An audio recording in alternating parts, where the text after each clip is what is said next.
L'info écho avec Capital.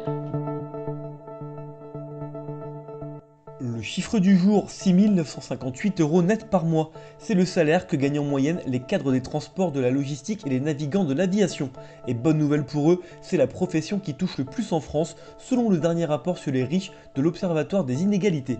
L'organisme a établi un top 10 des métiers les plus rémunérateurs. Le podium du classement est complété par les médecins salariés à 6 400 € net par mois et les banquiers à 6 000 €. Commerciaux, informaticiens, découvrez si vous faites partie de ces 10 professions sur notre site. L'info pratique capitale. Depuis le 1er juin, la réforme du droit de la copropriété est entrée en vigueur. En parallèle, d'autres mesures ont simplifié la gestion des copros pour faire face à la crise actuelle.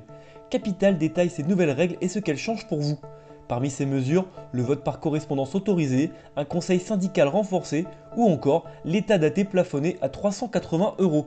A noter néanmoins qu'en raison de la crise sanitaire, ces changements n'ont pas pu être ratifiés par le Parlement et des amendements restent donc possibles. Affaire à suivre.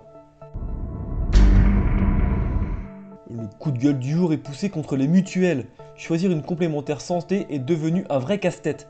Dans un communiqué diffusé mardi 9 juin, 4 associations de consommateurs mettent en cause les complémentaires santé pour le manque de lisibilité de leurs contrats, et ce malgré la réforme du 100% santé commencée en 2019 pour faciliter l'accès aux soins et aux équipements auditifs, optiques et dentaires.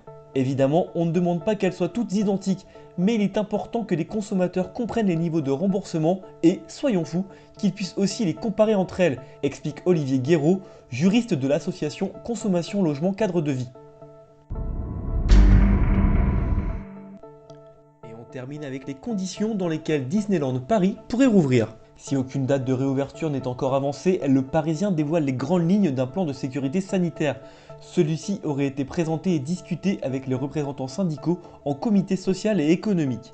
On apprend ainsi que le port du masque devrait être obligatoire pour les visiteurs à partir de 9 ou 11 ans, les deux âges étant avancés dans le document. Même chose pour les employés qui pourraient porter une visière ou des lunettes de protection dans certaines situations. L'ensemble des shows extérieurs devrait être annulé et des sièges devraient être laissés vides dans des attractions pour respecter la distanciation sociale. Le nettoyage sera également renforcé et plus de 2400 points de gel hydroalcoolique devraient être installés. Retrouvez plus d'informations à ce sujet sur capital.fr. C'était l'info écho avec Capital.